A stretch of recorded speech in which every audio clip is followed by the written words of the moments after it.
Hello and hi. Welcome to the Chronicles YouTube platform. My name is Alok Singh and today we are going to discuss a topic that is related to ports in ancient India. आज का जो हमारा topic of discussion है वो प्राचीन भारत में जो important ports थे उनसे रिलेटेड है। ये टॉपिक हमारे यूपीएससी के जीएस के पेपर 1 मोर स्पेसिफिक हिस्ट्री से रिलेटेड है और इस टॉपिक से questions time and again regular basis पे चाहे वो यूपीएससी हो, स्टेट पीसीएस हो, नेट यूजीसी हो या सीयूईटी के एग्जाम्स हो, उन पे जो है क्वेश्चंस पूछे जाते हैं। पोर्ट्स के क्वेश्चन ऐसे हैं कि हिस्ट्री में स्कैटर्ड फॉर्म में अवेलेबल है। जो भी इंपॉर्टेंट डायनेस्टीज आप पढ़ते हैं, अगर उनसे कुछ पोर्ट्स रिलेटेड हैं तो उनकी इंफॉर्मेशन उन डायनेस्टीज के चैप्टर में अवेलेबल होती है। यानी कि कहीं भी एक कॉन्क्रीट वन स्टॉप सॉल्यूशंस नहीं है जिससे आप पोर्ट्स के बारे में इंफॉर्मेशन अवेल कर सके। तो हमारी क्रॉनिकल्स की जो डिजिटल एडिशन है, ये हमारे अक्टूबर की जो क्रॉनिकल्स की मैगजीन है उसी का ही एक डिजिटल संस्करण है, उसी का एक डिजिटल एडिशन है जिसमें हम आपको जो है पोर्ट्स इन एंशिएंट इंडिया के टॉपिक से जो है अवेयर कराएंगे।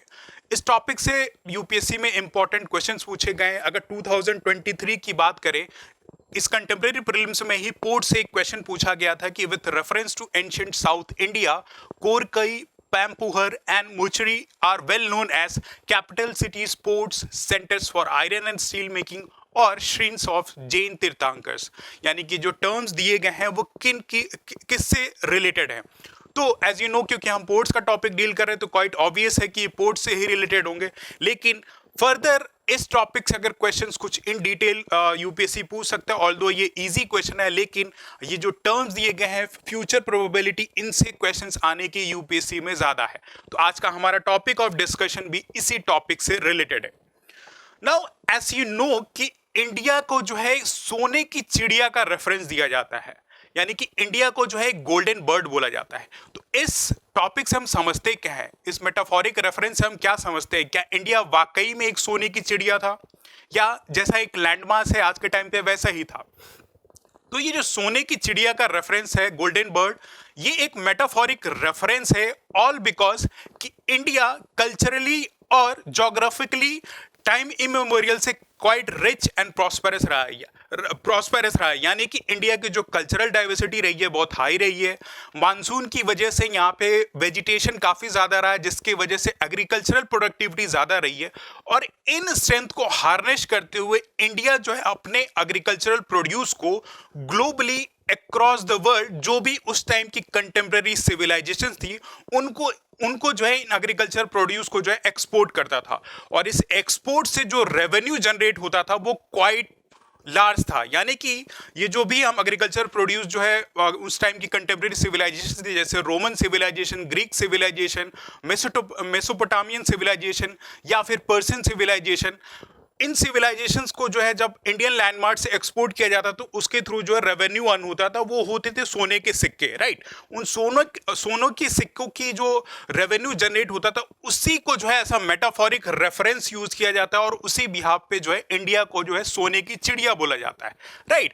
क्योंकि हमारा जो एक्सपोर्ट था इन कंट्रीज में, इन सिविलाइजेशन में ज़्यादा था और इनसे हम इम्पोर्ट कम कराते थे। तो इंडिया एंशिएंट टाइम्स में एक ट्रेड सरप्लस कंट्री हुआ करती थी और हमारे पास बहुत ज़्यादा revenue in form of gold होता था, इसीलिए जो है सोने की चिड़िया होती थी।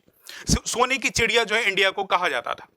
ना दूसरा एक पर्सपेक्टिव, अगर कल्चरली इंडियन सिविलाइजेशन की बात करें तो हमारी कंट्री जो रही है फ्रॉम टाइम इमेमोरियल बहुत ही कल्चरली रिच रही है। यहाँ भांति भांति के रिलीजन, अलग अलग कास्ट से रिलेटेड लोग जो है एंशिएंट टाइम से रह रहे हैं। चाहे हम रिलीजन मोर स्पेसिफिक हिंदुइज्म की बात करें, जैनिज्म की बात करें या बुद्धिज्म की बात करें, तो इंडियन लैंडमार्क इनका एक बर्थ प्लेस माना जाता है, राइट। यहाँ पे जो है इन कल्चरल्स का, इन रिलीजन का जो है डेवलपमेंट हुआ है।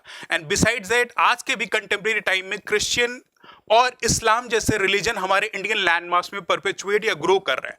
तो आखिर ये पॉसिबल कैसे हुआ? हिंदुइज्म, जैनिज्म और बुद्धिज्म ऑल्दो इंडिया में इनका बर्थ प्लेस हुआ, इनकी ओरिजिन इंडियन लैंडमार्क पे हुई, पर इनका प्रोपगेशन जो है अक्रॉस द वर्ल्ड हुआ। साउथ ईस्ट एशिया में, चाइना में आप देखेंगे कि इंडिया से जो है बुद्धिज्म जो है परपेचुएट या प्रोपगेट होके गया। साथ ही साथ श्रीलंका की भी बात करूँ तो इंडिया से ही बुद्धिज्म जैसा रिलीजन वहाँ पे प्रोपगेट हुआ। सिमिलरली जैनिज्म का भी प्रोपगेशन हुआ। And besides that birth place Christianity और इस्लाम जैसे रिलीजन भी इंडियन लैंडमार्क्स पे आए। तो आखिर ये पॉसिबल कैसे हुआ?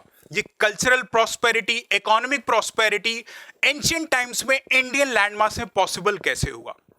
पॉसिबल तभी हो सकता है जब हमारे इंडियन सिविलाइजेशन के लोगों की connectivity across the world in बाकी सिविलाइजेशन से हो। और ये पॉसिबल कैसे होगा? तब तो ना फ्लाइट्स की डेवलपमेंट थी, ना रोड्स इतने स्ट्रांग थे।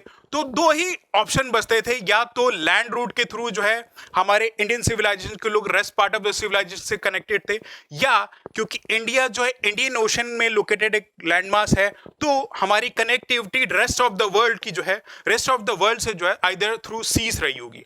और अगर सीज से कनेक्टिविटी रही होगी तो क्वाइट ऑब्वियस है कि पोर्ट्स भी रहे होंगे, राइट?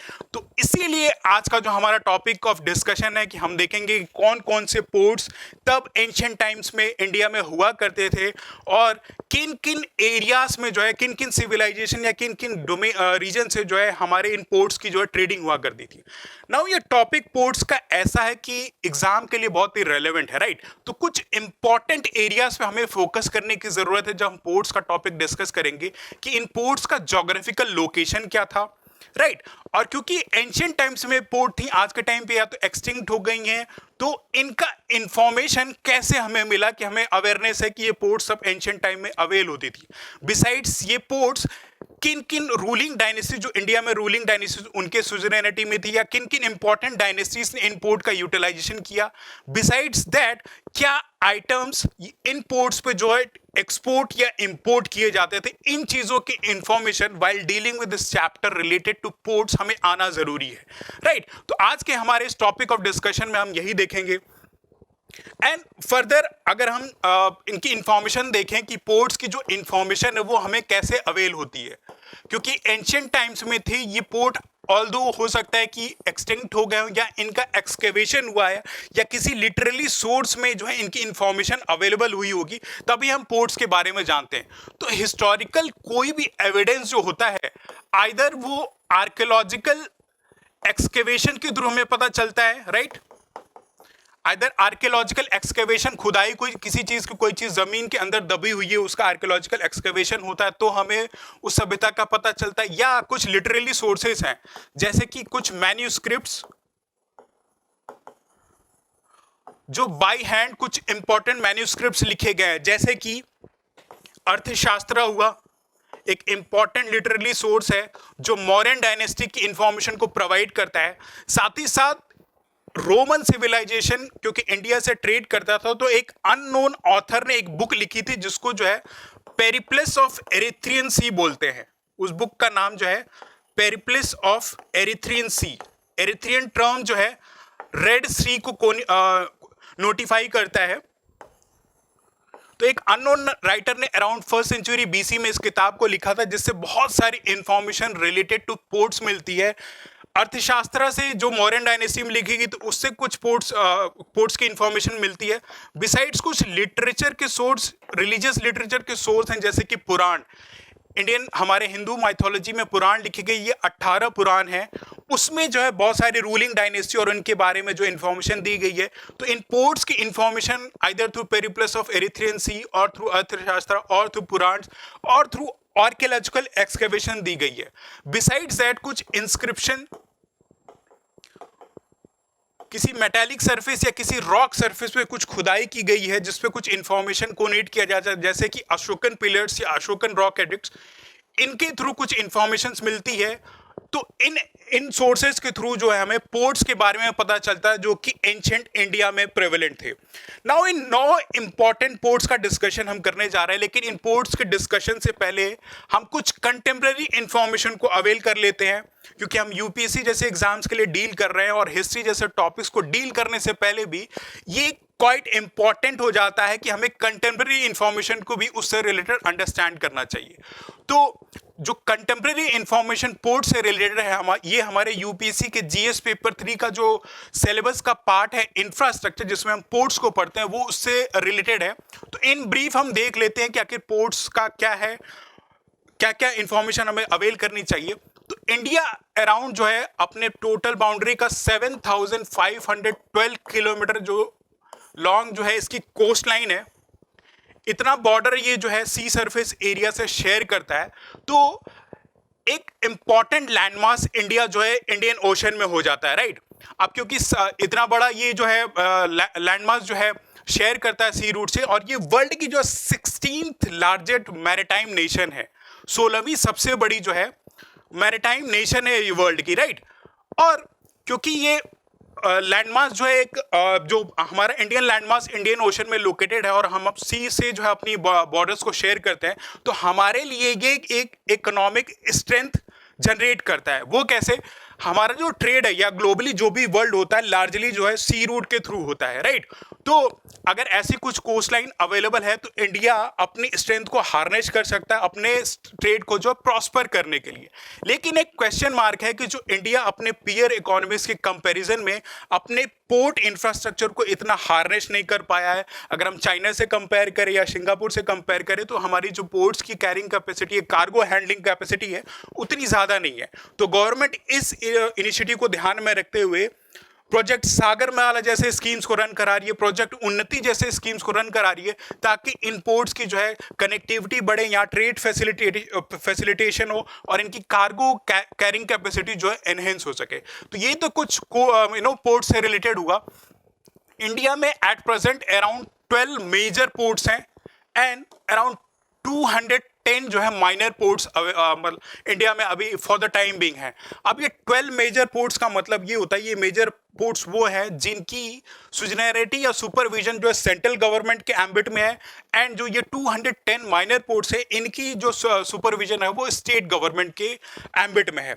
अब इन पोर्ट्स की बात करें तो around 95% of the India's external trade by volume in ports के थ्रू होता है। यानी कि इंडिया का जो 95% एक्सटर्नल ट्रेड बाय वॉल्यूम है वो पोर्ट्स के थ्रू होता है, और इनकी जो वैल्यू में अगर देखा जाए तो around 70% by value in ports के थ्रू जो हम अपने ट्रेड की जो है डीलिंग करते हैं।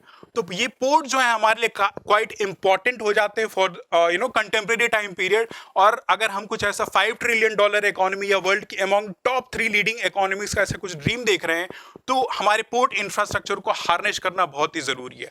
क्यों? क्योंकि एंशेंट इंडिया या एंशेंट हिस्ट्री के जो एग्जाम्पल्स है वो बहुत ही ज़्यादा लीडिंग एग्जाम्पल शो करते हैं। अभी G20 की एक समिट हुई थी इंडिया में जो अभी जस्ट कंक्लूड हुई थी, उसमें एक नए इकोनॉमिक कॉरिडोर की डेवलपमेंट की बात की गई थी। वो इकोनॉमिक कॉरिडोर क्या था? India middle east Europe economic corridor, right. इसकी घोषणा की गई थी कि एक नया इकोनॉमिक कॉरिडोर शुरू होगा जो इंडिया से पास होते हुए middle east, Saudi Arabia, UAE जैसे कंट्रीज के पास जाएगा, एंड फिर वहां से जो है वाया इजराइल होते हुए यूरोप से इकोनॉमिक कनेक्टिविटी एक कॉरिडोर बनाया जाएगा। इस घोषणा के बाद, इस अनाउंसमेंट के बाद एक डिस्कशन किया गया था कि ये जो कॉरिडोर है ये स्पाइस रूट का रिवाइवल है। यानी कि एंशिएंट टाइम पे जो मसालों की ट्रेडिंग के लिए रूट यूज किया जाता था इंडिया से जो है rest part of the world, more specific Roman civilisation जो ट्रेडिंग होती थी, राइट, यहाँ से मसालों की खेती होती थी, तो इसको जो है स्पाइस रूट बोला जाता था। ये 1st सेंचुरी BC से चला रहा है, तो ये इन्हीं का रिवाइवल है। तो this is all about the contemporary topics related two port. अब हम जो है अपना जो core part of the discussion देखते हैं जिसमें हम 9 इंपॉर्टेंट पोर्ट्स की जो है डिस्कशन देखेंगे। शुरू में मैंने बोला कि सबसे पहले हमें देखने की ज़रूरत है कि आखिर इन पोर्ट्स का लोकेशन कहाँ है, इनकी जोग्राफिकल लोकेशन क्या है, टाइमलाइन किस टाइमलाइन में है, कौन कौन सी इंपॉर्टेंट डायनेस्टी से रिलेटेड है, इनकी सोर्स ऑफ इंफॉर्मेशन क्या है, ये सारी चीज़ें हमें जानने की ज़रूरत है। तो सबसे पहला जो पोर्ट है वो है लोथल।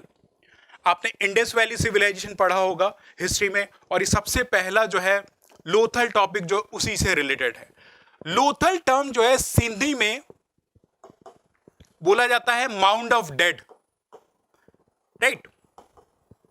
ऑल्दो मोहनजोदारो को भी माउंट ऑफ डेड बोला जाता है, लेकिन सिंधी लैंग्वेज में भी लोथल का मतलब होता है माउंट ऑफ डेड, यानी कि एक गट्ठा सा बना हुआ है, कुछ ढेर सा किसी चीज का, और एक्सकेवेशन के बाद इसका पता चला है तो इसको जो है लोथल बोलते हैं।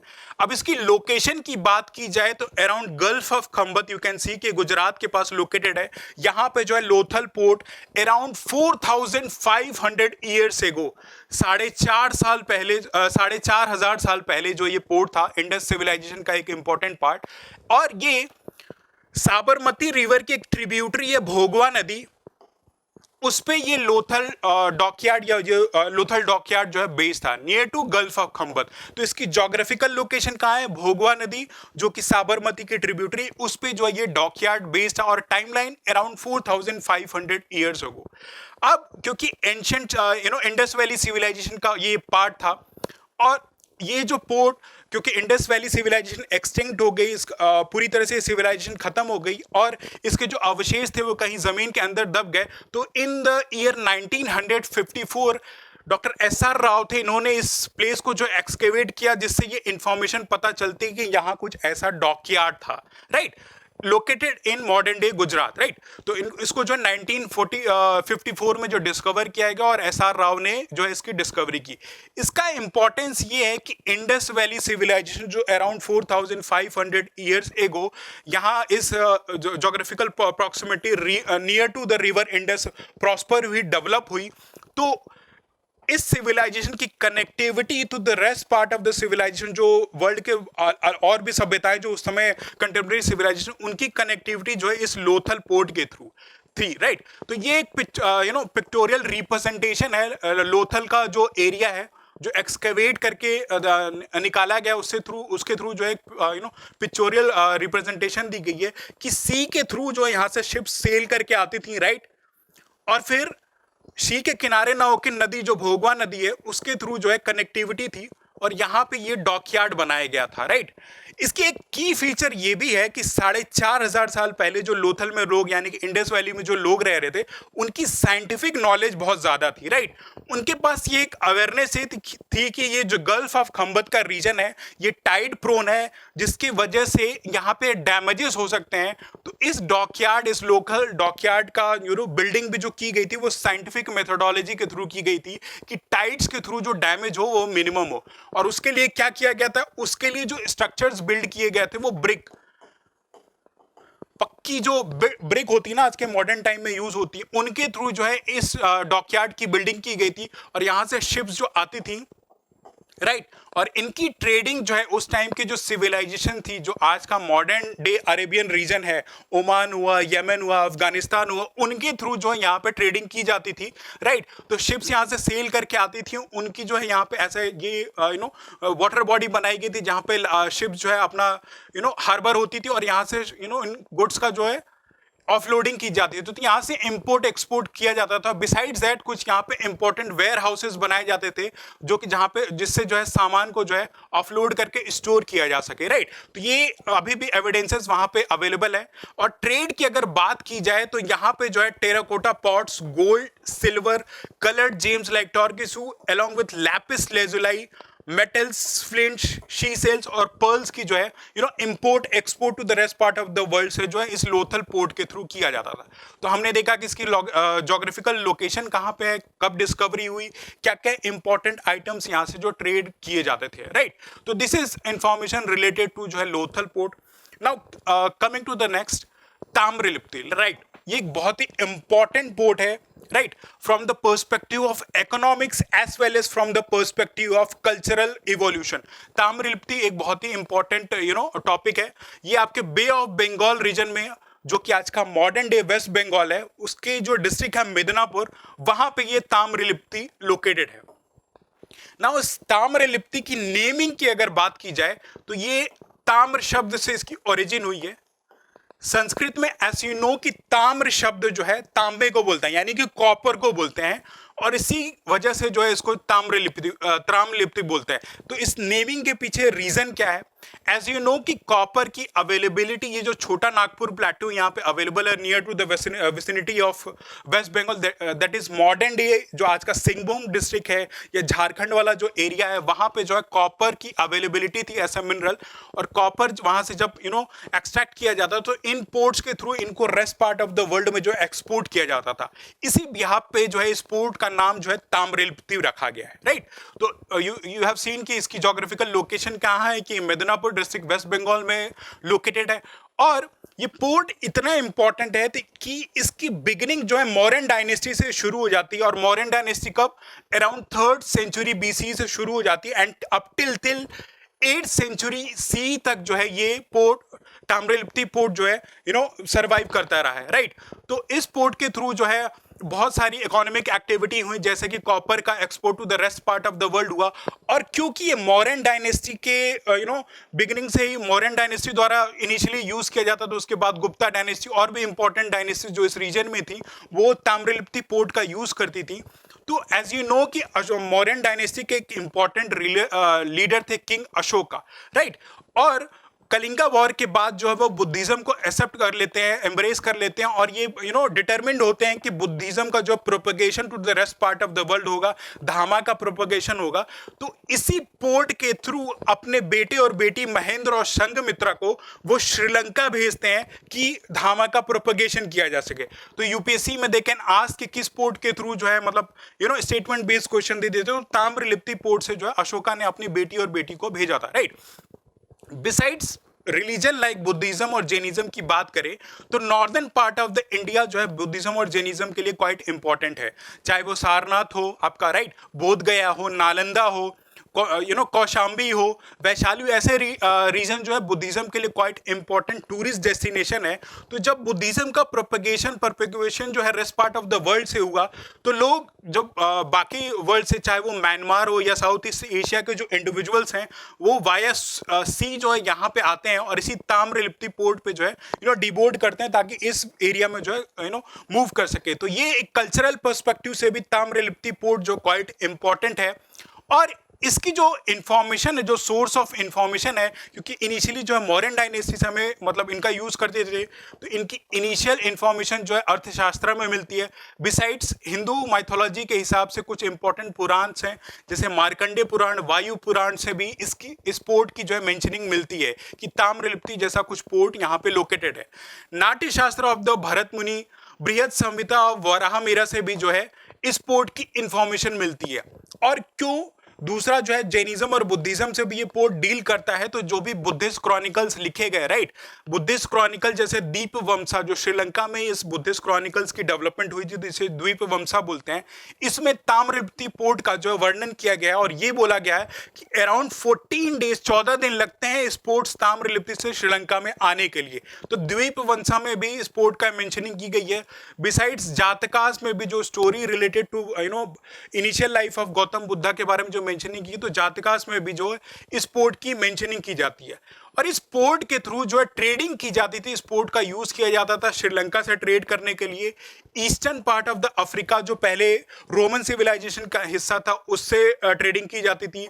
अरेबियन सी में जो है ये आपका जो रीजन है, यहाँ पे जो है इस पोर्ट के थ्रू ट्रेडिंग होती थी। और ट्रेड आइटम कौन कौन से थे, तो सबसे पहले आपको लॉजिक में यही आएगा, क्योंकि यहाँ कॉपर का एक्सकवेशन होता था, ये कॉपर निकाला जाता था, तो कॉपर यहाँ से एक्सपोर्ट किया जाता था। इंडिगो की खेती वेस्ट बंगाल में होती थी, तो इंडिगो का एक्सपोर्ट, बिसाइड सिल्क का एक्सपोर्ट यहाँ से किया गया था, राइट। तो ये आइटम जो है यहाँ से एक्सपोर्ट किए जाते थे। बिसाइड्स टूरिज्म के पर्सपेक्टिव से भी एंशिएंट टाइम में जो है ये ताम्रलिप्ति पोर्ट क्वाइट इंपॉर्टेंट है। और इसके डिमाइस की बात या डिबेकल की बात किया जाए कि 8th सेंचुरी सी के बाद ये डिबेकल हुआ, तो एक रीजन दिया जाता है कि ज्योग्राफिकल या कुछ पॉलिटिकल कारण होंगे जिसके बिहाफ पे इस पोर्ट का जो है डिमाइस हो गया, ये पोर्ट विलुप्त हो गया। हो सकता है क्योंकि सिल्टिंग हुई हो, यहाँ बे ऑफ बंगाल में रीजन में लोकेटेड हो, तो बहुत सारे सेडिमेंट्स का डिपोजिशन टाइम हजारों साल तक होता रहता है, तो पोर्ट्स का जो है सर्वाइवल मुश्किल हो पाता है। तो ये कुछ रीजंस बताए गए हैं और इस हिसाब से ये जो ताम्रलिप्ति पोर्ट इंपॉर्टेंट है, और ये आपके bay of Bengal in the modern day of waste Bengal district में लोकेटेड है। This is information related to Tamralipti. Now Bharuch port की बात करें। अब ये पोर्ट ऐसा है कि इस पोर्ट से जो कुछ एक डिस्प्यूट अराइज हुआ था, जो कि आज की मॉडर्न डे एक्ट्रेस है नुसरत भरूचा, प्यार का पंचनामा मूवी आपने देखी हो, तो उसमें एक एक्ट्रेस है नुसरत भरूचा, उनसे इस पोर्ट का डिस्प्यूट जुड़ा हुआ है, वो हम देखते हैं क्या है, राइट। भरूच पोर्ट से आखिर नुसरत भरूचा का क्या कोरिलेशन है जो 2018 में डिस्प्यूट में आया था। ना भरूच पोर्ट की बात की जाए तो इनका ज्योग्राफिकल लोकेशन जो है आज के मॉडर्न डे गुजरात में है, near to gulf of Khambhat, और ये माउथ ऑफ रिवर नर्मदा पे जो है, नर्मदा रिवर के माउथ पे जो है ये भरूच पोर्ट जो है बेस्ड था, राइट। और इसकी नेमिंग जो है डिफरेंट नेम से ही जाना जाता है। सबसे पहले तो आपका इसको जो आप कहीं पढ़ोगे बैरी गाजा के नाम से जाना जाता है, या भरूच के नाम से जाना जाता है, और तीसरा नाम जो है ब्रोच, तो जो जो रूलिंग डायनेस्टी थी या जो जो सिविलाइजेशन या डिफरेंट ग्रुप के लोग यहाँ पे टाइम इमेमोरियल से आते गए, उन्होंने डिफरेंटली इसको नेम किया गया। तो पहला तो था बैरी गाजा। अब इसकी नेमिंग जो है अराउंड टू स्कंद पुराण, इसकी नेमिंग जो है ऋषि भृगु कच्छ से, भृगु ऋषि थे जो one of the important ancient history, जब इंडियन हिस्ट्री पढ़ेंगे सप्त ऋषि के बारे में हम जब वर्णन करते हैं तो भृगु ऋषि का वर्णन जो आता है जो कि एस्ट्रोनॉमी और मेडिसिन से रिलेटेड थे, तो उनके नाम के बिहाफ पे जो है इसको ऐसा बोला जाता है कि भरूच रखा गया। एक तो ये कोनोटेशन है। बिसाइड्स भरूच टर्म जो है, क्योंकि मेडिवल टाइम्स में यहाँ पे इस्लामिक रूलर्स आए तो उन्होंने इसको जो भरूच बोला, और जब ब्रिटिशर्स आए, ब्रिटिशर्स यहाँ पे ट्रेडिंग सूरत में, आप कि सूरत में जो है ब्रिटिशर्स ने अपनी जो ट्रेडिंग फैक्ट्रीज इस्टेब्लिश की थी, तो भरूच को जो है ब्रिटिशर्स जो ब्रोच बुलाते थे, राइट। तो ये तो इनकी नेमिंग से रिलेटेड इंफॉर्मेशन। बिसाइड्स क्योंकि नर्मदा रिवर की विसिनिटी पे अवेलेबल था तो यहाँ वेजिटेशन काफ़ी प्रॉस्परिंग थी, राइट। टिम्बर यहाँ पे काफ़ी उगते थे और टिम्बर का यूटिलाइजेशन जो है शिप बिल्डिंग के लिए अक्रॉस द वर्ल्ड किया जाता था, राइट। शिप बिल्डिंग के लिए अक्रॉस द वर्ल्ड किया जाता था। तो जो भी other part of the world जो यहाँ पे आते थे वो टिम्बर के लिए आते थे। बिसाइड्स यहाँ से जो हिमालयाज के जो प्लांट है, हिमालय में बहुत सारी जड़ी बूटियां मिलती हैं, तो यहाँ से ये एक्सपोर्ट होता था। आइवरी का एक्सपोर्ट होता था, एगेट कैरलेनियन का एक्सपोर्ट होता था। एंड गुजरात आज के मॉडर्न टाइम में कि वहाँ पे कॉटन की खेती बहुत ज़्यादा होती, तो कॉटन और सिल्क का भी एक्सपोर्ट इस भरूच पोर्ट से जो है होता था, राइट। एंड बिसाइड्स क्या क्या आइटम्स हम इंपोर्ट कराते थे, यानी कि जो भी ट्रेड कंट्री से जो भी सिविलाइजेशन हम ट्रेड करते थे तो उनसे जो हम वाइन मंगाते थे। रोमन सिविलाइजेशन से अगर हम ट्रेड कर रहे हैं, रोमन्स के साथ ट्रेड कर रहे हैं, तो हम वाइन मंगाते थे। कॉपर का इंपोर्ट कराते थे, tin, lead, silver coins along with gold जो है इस पोर्ट पे जो है इंपोर्ट कराते थे। और वो ट्रेडिंग सिविलाइजेशन कौन कौन थी, अरब्स के साथ हम ट्रेड करते थे यहाँ पे, राइट। कि यहाँ से क्लोजर विसिनिटी पे यहाँ पे अरेबियन पेनिनसुला लोकेटेड है, तो हम अरब्स के साथ ट्रेड करते थे, ग्रीक सिविलाइजेशन के साथ ट्रेड करते थे, रोमन्स के साथ ट्रेड करते थे। और ईस्टर्न पार्ट ऑफ द जो मॉडर्न डे अफ्रीका है वो कभी रोमन सिविलाइजेशन का हिस्सा था, यानी उस पर रोमन सिविलाइजेशन का कब्जा था। तो eastern part of the Africa से हम डील करते थे, चाइनीज के साथ और इजिप्शियंस के साथ इस भरूच पोर्ट से जो है डील करते थे, राइट। तो ये एंशियंट टाइम की बात हुई। अब क्योंकि इसकी टाइम स्पैन ज़्यादा है तो बियॉन्ड दैट एंशियंट टाइम्स इस पे जो है यहाँ पे जो सोलंकी डायनेस्टी जो मॉडर्न डे गुजरात है यहाँ पे रूल करती थी, तो ये पोर्ट कुछ टाइम तक जो है सोलंकी डायनेस्टी के भी एम्बिट में था। और क्योंकि इसकी स्ट्रैटेजिक इंपॉर्टेंस ऐसी है कि ऐसे डोमेन पे लोकेटेड है, राइट, कि यहाँ पे इतनी रिचनेस और प्रॉस्पेरिटी है, तो ये अटैक से भी प्रोन था, यहाँ पे आक्रमण भी हो सकते थे। तो जो मॉडर्न डे सोलंकी डायनेस्टी, उस टाइम के जो सोलंकी डायनेस्टी के रूलर थे, वहाँ यहाँ पे जो एक वॉल का कंस्ट्रक्शन किया था, जो आज भी अगर आप जाएंगे भरूच में तो वो वॉल परसिस्ट करता है। तो यहाँ पे वॉल का construction through by the ruler of A Solanki dynasty किया गया था। बियॉन्ड दैट यहाँ इस भरूच में जो है मेडिवल टाइम्स में अलाउद्दीन खिलजी आता है, जिसने जो है यहाँ पे जामी मस्जिद का establishment from the time span of 1296 to 1316 के बीच में यहाँ पे जामी मस्जिद के इस्टेब्लिशमेंट किया। एंड मेडिवल टाइम्स के बाद जब ब्रिटिशर्स यहाँ पे आते हैं तो अपनी ट्रेडिंग फैक्ट्रीज लगाते हैं, राइट। और एक पिक्यूलियर कैरेक्टरिस्टिक जो अभी मैंने नुसरत भरूचा का नाम डिस्कस किया था कि जब मॉडर्न हिस्ट्री में यहाँ पे ब्रिटिशर्स रूल करने के लिए आते हैं तो जो पोर्ट्स का इस्टेब्लिशमेंट करते तो वहाँ पे जो पारसी कम्युनिटीज जो है जो ईरान से माइग्रेट करके इंडिया में आए थे, वो जो है ब्रिटिशर्स के साथ अपना एक नेक्सस बिल्डअप करते हैं और इस पोर्ट पे जो है अपनी मोनोपोली क्रिएट करते हैं, यानी कि जो भी ट्रेडिंग होती थी वहाँ पे उस पर वहाँ की पारसी कम्युनिटी का जो है एक मोनोपोली हुआ करता था। एंड एज यू नो कि आज के टाइम पे जो पारसी कम्युनिटीज हमारे इंडियन लैंडमास पे एक माइनॉरिटी हैं, but among the leading prosperous business communities हैं। तो इस रीजन में जो भी पारसीज रहते थे उन्होंने अपना सरनेम जो है इसी भरूच से जो है डिटरमिन कर लिया, या अपना सरनेम जो है ऐसी भरूच या भरूचा लगाते हैं। तो इसी स्टोरी से एसोसिएटेड जो नुसरत भरूचा की जो एक्ट्रेस हैं उनकी हिस्ट्री कोरिलेटेड है कि उनका सरनेम भी भरूचा है। तो लोगों में एक मिसअंडरस्टैंडिंग थी कि भरूचा जो नुसरत भरूचा एक पारसी कम्युनिटी से बिलोंग करती हैं। And on the day of Nowruz festival as you know कि पारसी कम्युनिटी सेलिब्रेट करती है, तो उनको जो है ट्विटर पे लोग विश करने लग गए। लेकिन बाद में क्लैरिफिकेशन हुआ कि Nusrat Bharucha she doesn't belong to a Parsi community. तो एक ब्रीफ सा इंफॉर्मेशन है रिलेटेड टू भरूच पोर्ट, इस पे कहाँ कहाँ से ट्रेडिंग होती थी और इनकी source of information Periplus of Erythraean 3 along with the Skanda Purana में भी जो इनकी मेंशनिंग मिलती है।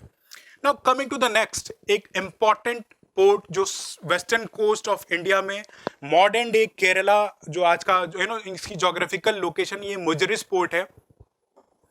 ये पोर्ट ऐसा है कि इसकी कनेक्टिविटी जो है या कोरिलेशन जो रोमन सिविलाइजेशन से है।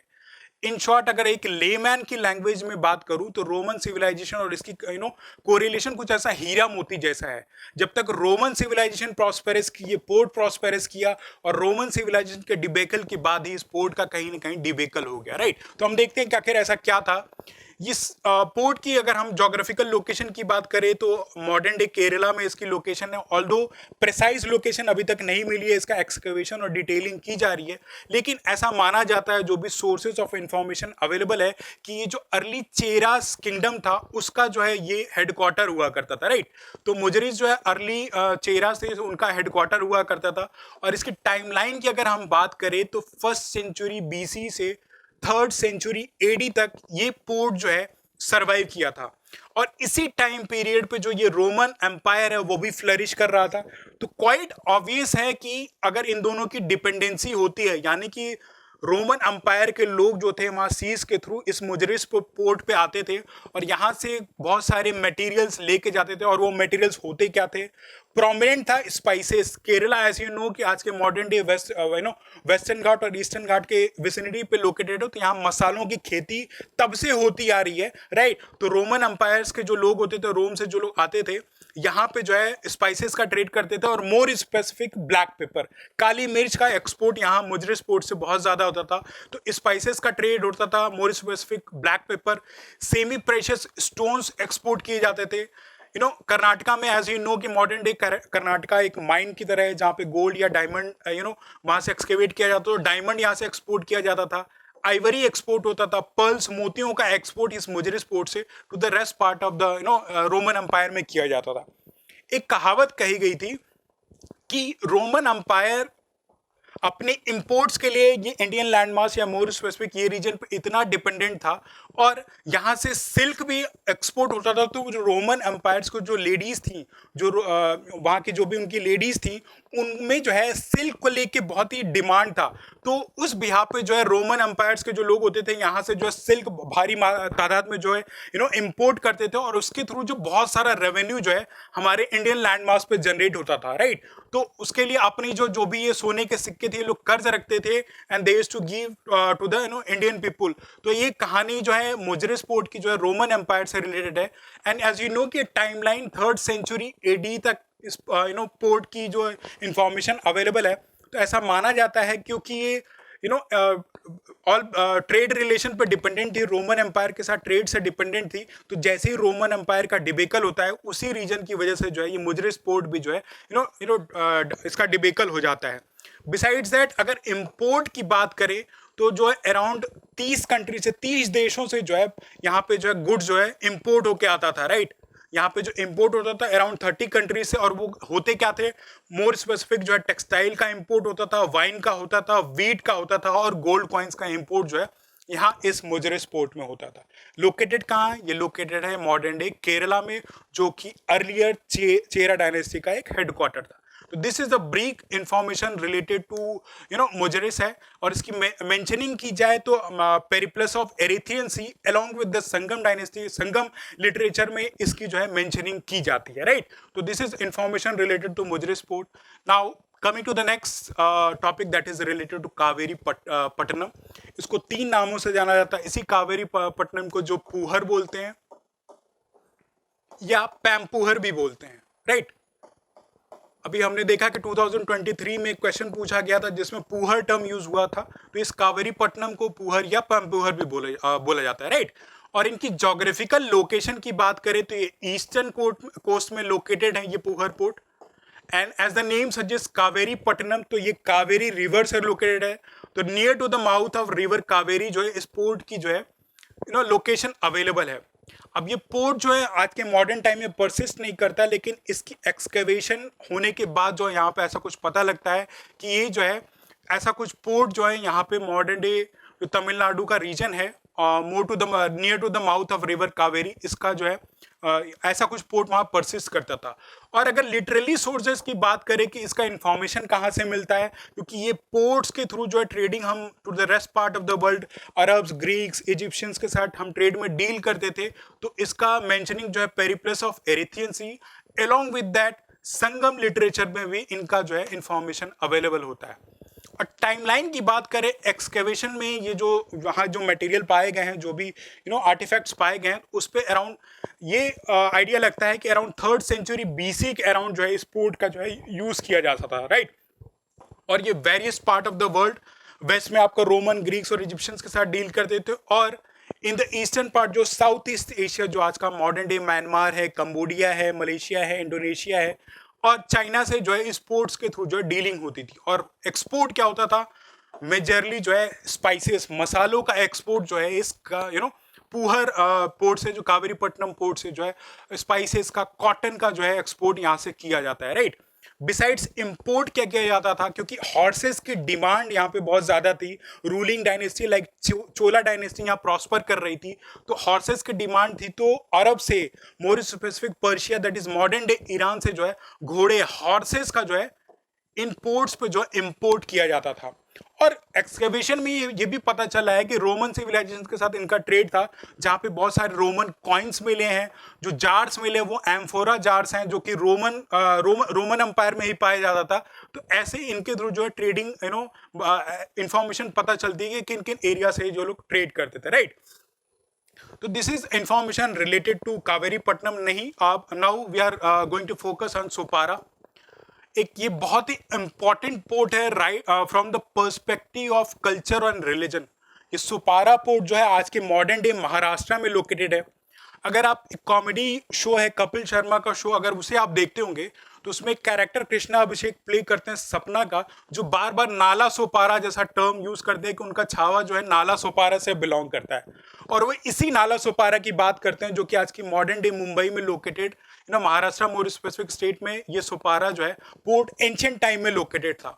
और इसकी इंपॉर्टेंस ये है कि ये उस टाइम का वेस्टर्न कोस्ट का अमॉन्ग द लार्जेस्ट टाउनशिप था। यहाँ पे जो फ्लरिशमेंट थी ट्रेड की बहुत ज़्यादा थी, इसलिए यहाँ पे जो है लार्जेस्ट टाउनशिप था। और ये रीजन जो था एंशिएंट टाइम में कोणार्क कोस्ट हम बोलते हैं, लेकिन उस टाइम पे कोणार्क जो किंगडम था उसका ये कैपिटल सिटी हुआ करता था, राइट, फॉर द एंशिएंट अपरांता जो रूलिंग डायनेस्टी थी उसका जो सुपारा एक हेड कैपिटल हुआ करता था। और इसकी टाइमलाइन की बात करें तो अराउंड 3rd सेंचुरी BC से 9th सेंचुरी CE तक इस पोर्ट्स का जो यूज किया गया, राइट। और इसकी इंपॉर्टेंस रिलीजन और कल्चर के बिहाफ पे अगर देखी जाए तो सुपारा पोर्ट जो है Hinduism along with Jain and Buddhism तीनों से ही लोकेटेड मतलब रिलेटेड है। हिंदुइज्म में अगर बात करें तो ये एक ऐसा प्लेस माना जाता है जहाँ पे भगवान परशुराम थे, जो परशुराम ऋषि मुनि थे, उनका ये रिसाइडिंग प्लेस था। ऐसा माना जाता है कि यहाँ पे परशुराम जी अपना उनको रहने के लिए जगह बनाई गई थी। बिसाइड्स दैट ये प्लेस ऐसा भी है जहाँ पे ऐसा माना जाता है according to the Buddhist chronicles, more specific Divyavadana, इसमें मेंशन किया गया है कि यहाँ पे जो है गौतम बुद्ध ने विजिट किया था, राइट। तो ये बुद्धिज्म के पर्सपेक्टिव से भी इंपॉर्टेंट है, साथ ही साथ जैनिज्म के पर्सपेक्टिव से इंपॉर्टेंट है। जैन टेक्स्ट जैसे विविध तीर्थ कल्प ये डिस्क्राइब करता है कि यहाँ पे 84 मोस्ट रिवर्ड तीर्थस of the Jain have visited, यानी कि 84 जो तीर्थ हैं जैन से रिलेटेड जो इंपॉर्टेंट उनके गुरुज थे वो उन्होंने जो है सुपारा में विजिट किया था। तो इस बिहाफ से Hindu along with Jain, along with the Buddhism के लिए सुपारा पोर्ट क्वाइट इंपॉर्टेंट हो जाता है। बिसाइड्स दैट क्योंकि ये इनसे रिलेटेड है तो कुछ इंपॉर्टेंट ट्रैवलर्स भी इस पोर्ट पे आए हुए थे, जैसा कि ह्यूत्सांग ऐसा कि हर्षवर्धन के टाइम पीरियड में उसने इंडियन लैंडमार्क से विजिट किया था। तो इस पोर्ट पे भी जो है मेंशन किया जाता है ह्यूत्सांग ने जो अपना बायोग्राफी या जो भी अपनी बुक लिखी थी regarding to travel of India, तो इस सोपारा पोर्ट पे जो है ह्यूत्सांग ने विजिट किया था। और इदरिस एक अरबियन रीजन से एक ट्रैवलर थे, वो आए थे, तो उन्होंने जो है सोपारा पोर्ट के बारे में जो है मेंशनिंग की गई थी, राइट। और ट्रेड की बात की जाए, ग्लोबल ट्रेड की बात की जाए, तो यहाँ से जो है Mesopotamian civilisation along with Egypt और कोचीन, आज का मॉडर्न डे जो कोचीन है केरला में, यहाँ पे ट्रेडिंग होती थी, अरब्स के साथ डील करते थे, ईस्ट अफ्रीका में यहाँ ट्रेडिंग होती थी, और इसकी mentioning Periplus of Erythraean Sea भी मेंशन की गई है। तो this is information related to Sopara port जो कि आज के मॉडर्न डे महाराष्ट्र में लोकेटेड है, right. Now coming to the next, Arikamedu port. आज का जो मॉडर्न डे पौंडीचेरी है, वहां पे ये पोर्ट लोकेटेड था, राइट। और यहाँ से जो है रोमन्स के साथ हम ट्रेड करते थे। अभी यहाँ पे जो एक्सकेवेशंस हुई थी, यहाँ पे भी रोमन कॉइन्स मिले थे, यहाँ पे रोमन जार्स मिले, और ऐसे बहुत सारे आर्टिफैक्ट जो रोमन सिविलाइजेशंस में यूज होते थे, यहाँ पे एक्सकेवेशंस के बाद जो है अरिकमेडी पोर्ट में, जो कि मॉडर्न डे पौंडीचेरी है, वहाँ से मिले हैं। और इसकी मेंशनिंग जो है अगेन पेरिप्लस ऑफ एरिथ्रियन सी में जो है मेंशन की गई थी। 1st सेंचुरी बीसी में जो है इस किताब को लिखा गया था एक अननोन राइटर के बाद, अननोन राइटर द्वारा, और इसके थ्रू जो है इंफॉर्मेशन इस पोर्ट की मिलती है। तो ये Periplus of Erythraean Sea along with as you know कि चोलास, चेरास, पांड्यास के टेन्योर में जो है यहाँ पे संगम हुआ था। बहुत सारे पोएट्स मिले थे हजारों साल, तो जो भी लिटरेचर इस संगम लिटरेचर फेस्टिवल में मिले, उसमें भी जो है इस अराकमेडू पोर्ट का जो मेंशनिंग दिया जाता है। और इस पोर्ट को जो है चोला डायनेस्टी की रॉयल पैट्रोनेज अवेलेबल थी। और अगर यहाँ पे हम स्पेसिफिक बात करें तो यहाँ पे बीड्स की मैन्युफैक्चरिंग होती थी, टेक्सटाइल यहाँ से एक्सपोर्ट इंपोर्ट होता था, terracotta artefacts along with plant, spices and jewelleries का जो है इंपोर्ट एक्सपोर्ट जो है यहाँ पे मिलता है, राइट। तो this is information related to Arikamedu, जो कि आज की मॉडर्न डे पुडुचेरी में लोकेटेड है।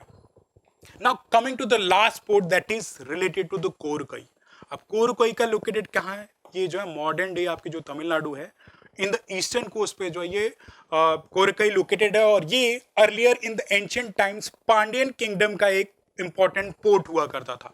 अब क्योंकि पांडियन किंगडम से रिलेटेड है, एंड एज यू नो कि अगर आप एंशिएंट हिस्ट्री पढ़ेंगे तो पांड्या एम्पायर के एम्बिट में पर्ल्स का काफ़ी प्रोडक्शन होता था, मोतियों की जो है वहाँ से एक्सपोर्ट होती थी।